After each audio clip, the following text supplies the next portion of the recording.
Hello, everyone, and welcome to another episode of Founders Grid, sponsored by Gaber.io. Today we have Bryce. Bryce is the VP of Finance and Operation at Frontier Aerospace Corporation. Bryce, welcome to the show. Thank you so much for having me. So, give us a brief background about yourself prior to joining Frontier Aerospace Corporation, what you've been up to. Certainly. So I graduated from the Naval Academy in 2013. Soon thereafter, I jumped into an active duty position in a logistics role in the Navy and served 3 years on an Aegis class naval cruiser, and then spent 2 years based in Florida working logistics for ships, helicopters, planes, jets, so the aviation side of the Navy. And then from there, jumped into investment banking, spent 2 years in IB, and most recently left Barclays, where I was in the aerospace and defense vertical. So working with a lot of companies that I had actually previously worked with or alongside while in the Navy from a logistics perspective. So it was kind of a natural, seamless transition rather, into aerospace and defense investment banking of all the verticals that exist within industrials. And then I jumped from there into the venture capital and startup world, moved to Boston from Manhattan, where I lived for 2 years, and then spent 2.5 months in Boston assisting a portfolio company of ours that operates as a 2D, 3D CAD software business. The role there was essentially or effectively CFO slash COO. In my position at Canvas. GFX is the name of the company, which is a portfolio company of Wisdom, the venture capital team that I'm part of.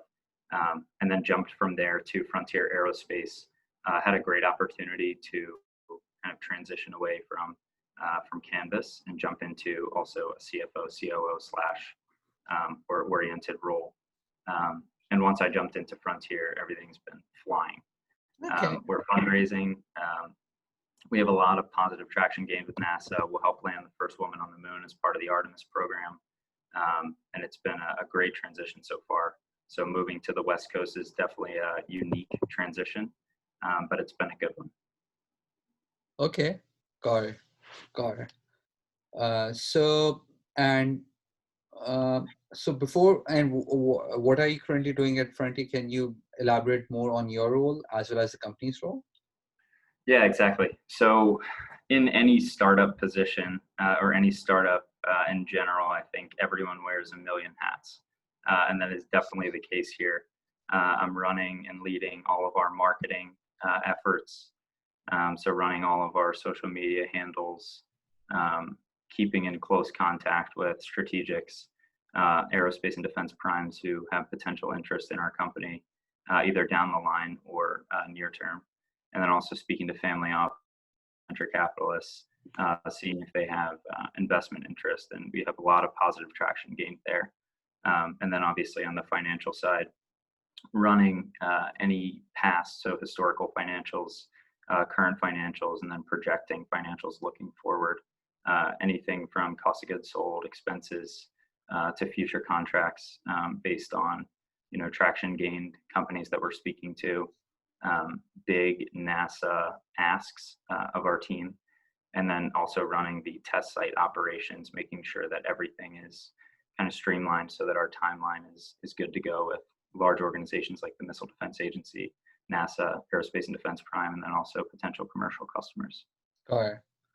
Yep. So fundraising during COVID, so let's go back in March, right? So when in March, when COVID hit, in April, you were getting articles, hey, if you're not into the telehealth space, you should be doing a startup. Hey, all the startups, no one's going to get funding ever. It's the doomsday or something like that, right? Yeah.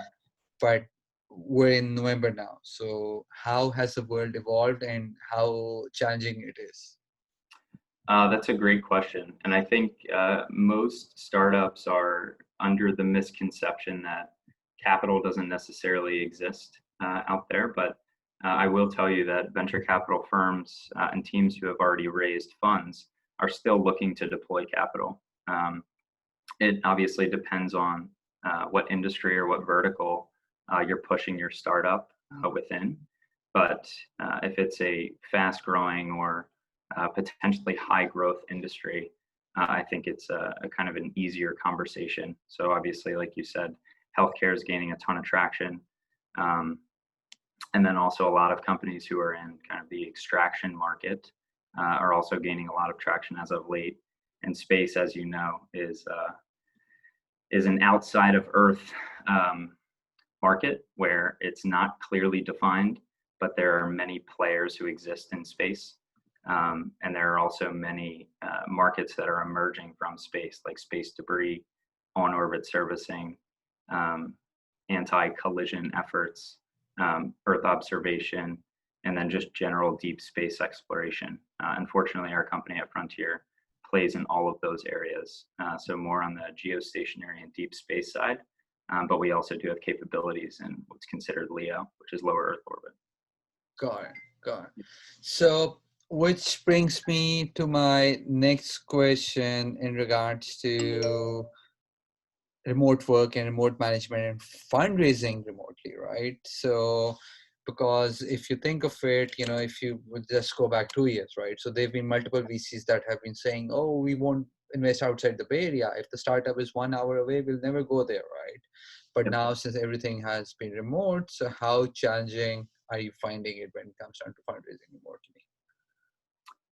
So just to clarify the question, just how difficult I'm finding it to actually raise, is that what you're asking? Yes, we'll discuss the race remotely, then we'll discuss the mental health as a last question.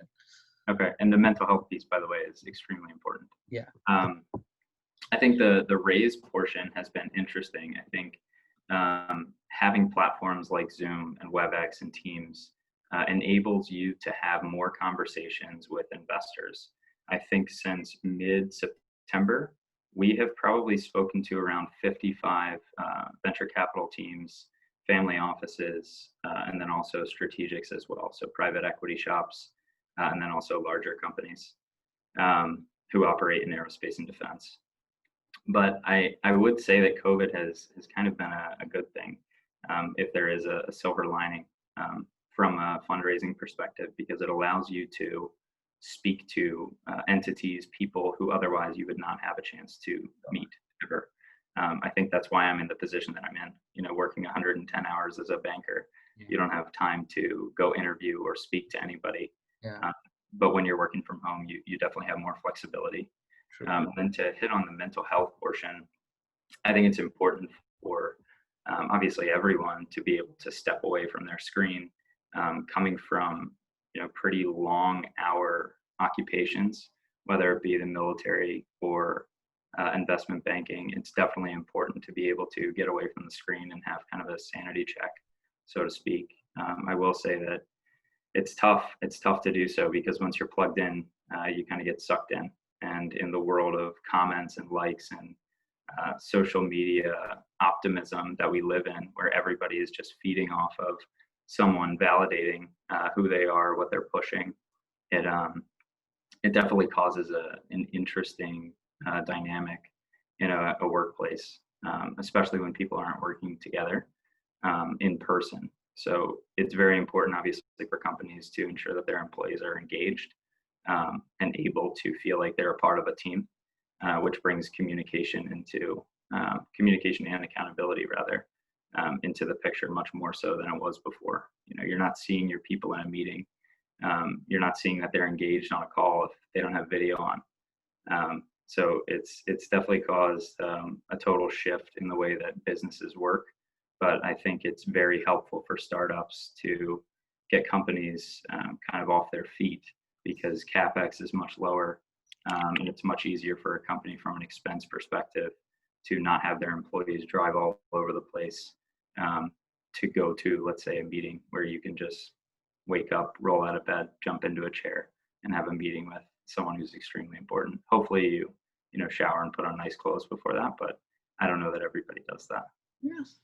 So, last question, in regards to uh, mental health, the startup founders and everyone, they're supposed to be very they're workaholics, even the founding, not just the founders, even the founding team members are very workaholics. Oh, I Uh, have no idea what that's like. I don't know. but for a workaholic, I claim to be one of them. For Yep. me, uh, the difference used to be that if I'm home, okay, now it's my shutdown time, pre-COVID world. So when I'm outside the house, the mind is always working, working, working. So my body has been trained that way. Mhm. So, even if I reach home, I used to reach home at like 11 p.m. or 11:30 p.m. or even 2 a.m. at night, you know, Yeah. then the mind used to shut off. Okay, I'm at home, I can relax, I can go Yep. to sleep. And once I'm outside the house, I can work again. So I've been kind of like tuned or trained that way, trained my Exactly. mind and body that way. Yeah. But now due to COVID, I've been, I went through the transition of making my home my office. Now that when I've made my home my office, I'm unable to shut down my mind or my body. I just keep Yep. on going, going, going. I started feeling the burnouts in May Yeah. and in June. So then I started doing some tweaks around my routine. So what kind of tweaks or hacks you've done if you felt things like those? So for me, exercise is extremely important. If it means that I'm waking up or sacrificing an hour and a half to 2 hours of sleep, so that I can get in, a long run and a potential lift, or just something that's, weight bearing that gets your blood flowing. That's definitely something that I participate in on a daily basis. Um, I think yoga has probably um, entered my life much more so than it has in the past. Just with the entire mindfulness perspective and understanding how important it is to take care of your brain. Similar to the point that you were alluding to, I think Zoom fatigue or video conferencing fatigue is definitely real.